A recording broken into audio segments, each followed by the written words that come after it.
The sun sets over the scorched landscape of southwestern Iran, painting the sky in shades from burnt orange to deep indigo. Here, in the foothills of the Zagros Mountains, tucked between rocky outcroppings and vast dunes, a camp sprawls. Dozens of black tents, woven from goat hair, stand in tight rows. These are the Bakhtiari, a people whose lives seem frozen in time, governed by laws the modern world has long forgotten. The searing heat of the day gives way to the cool of the night, carrying the quiet calls of shepherds and the distant bleating of a lamb.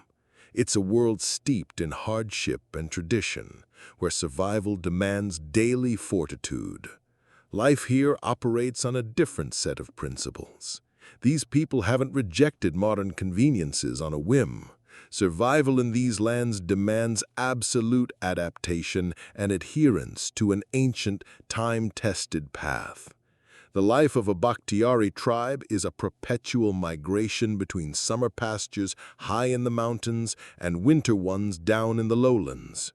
It's a fight for every drop of water, for every blade of grass. In such a world, there's no room for weakness or idle chatter, only clear rules and an unwavering way of life. On the surface, their society may appear rigid and patriarchal. Men are the warriors, shepherds, and hunters. They make the big decisions, providing for and protecting the tribe.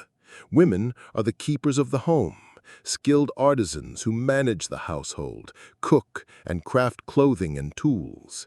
At first glance, their role seems subordinate, their voices barely heard in public life. But that's only the half of it, you see.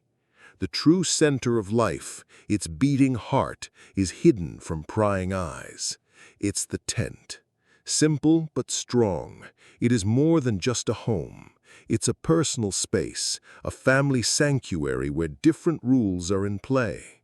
It is here, within these black, wool-woven walls, that the events defining a family's future unfold, things never spoken of in public. It is here, under the cover of night, that the most private relationships between a man and a woman take shape. In a world where marriages are often arranged by families, there exists an ancient ritual that gives a woman the right to choose.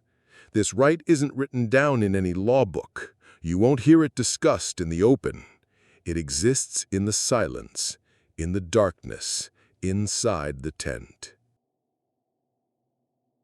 Imagine it. Night has fallen.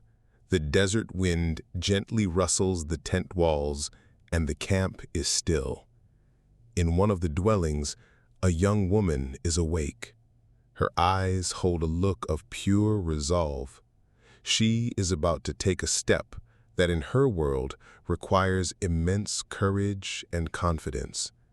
She gives a silent, almost imperceptible sign, or perhaps she simply knows which tent belongs to the man she has chosen, and she waits.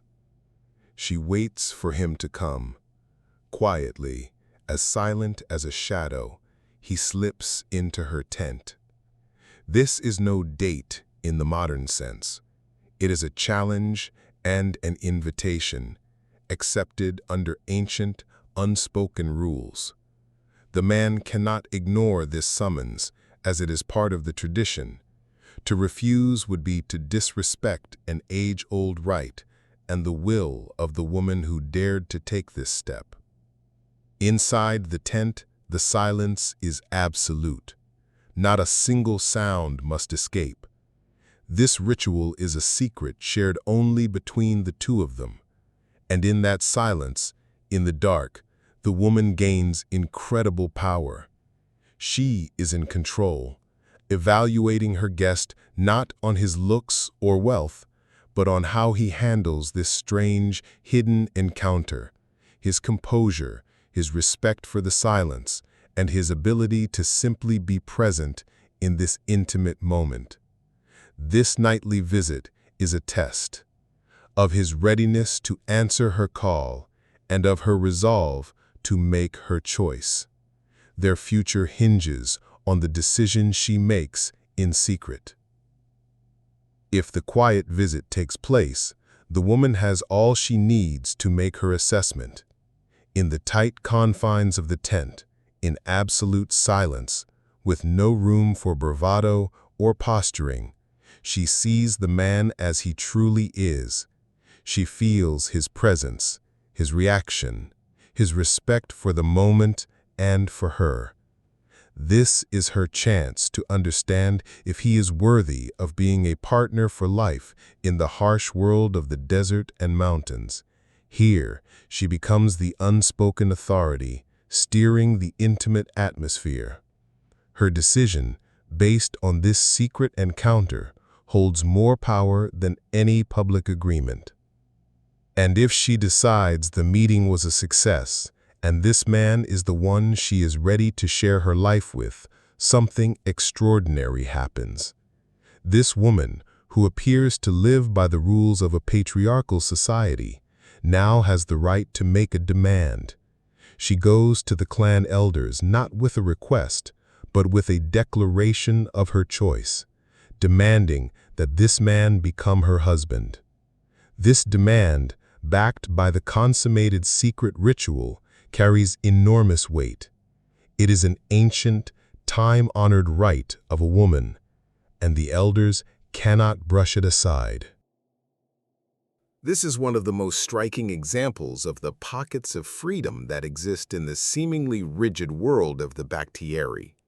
While a woman may show modesty in public, inside her tent, within the framework of specific rituals, she holds a surprising amount of power over her own destiny. She becomes the unofficial architect of her own future, choosing her own partner. However, this power demands absolute secrecy. Divulging it would bring serious consequences, not because the act itself is considered sinful, but because it would undermine the very foundation of a system that quietly empowers a woman to choose. The secret must not become gossip or the cause of a scandal. Sometimes, to protect it, a young woman might temporarily disappear from the camp after the visit. This ensures no one can be sure who was in her tent or from where he left. She is willing to take that risk to preserve the secret that gives her this right. Many Bakhtiari will deny the existence of such customs when speaking with outsiders, calling them fantasies.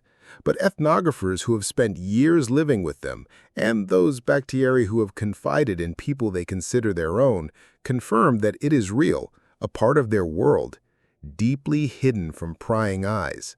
What they deny to strangers, they cherish for themselves. Their life is a world of complex rules and surprising exceptions, of rigid exteriors and hidden freedoms. It's a world where a traditional way of life, paradoxically, provides the tools for personal choice, and where true intimacy is born not in public, but in the silence of a tent. This reveals just how much power can lie beneath the veneer of submission. Even in the most conservative cultures, mechanisms exist that allow individuals to shape their own destinies. The life of the Bakhtiari is a reminder that in every corner of the world, people find unique ways to preserve their freedom and their right to choose, even if those choices are shrouded in secrecy. Today, the Bakhtiari way of life is changing. Some members of the tribe have settled in cities, starting businesses or learning new trades.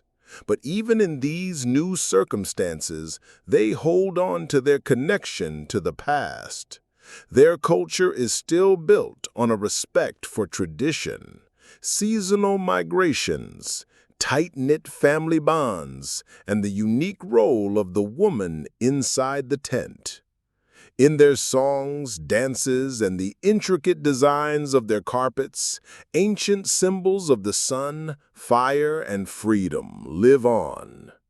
Despite the pressures of time, the Bakhtiari remain a people for whom what matters most is not outward show, but inner dignity, faithfulness to their roots, and the ability to choose their own fate in silence, just as they have for centuries.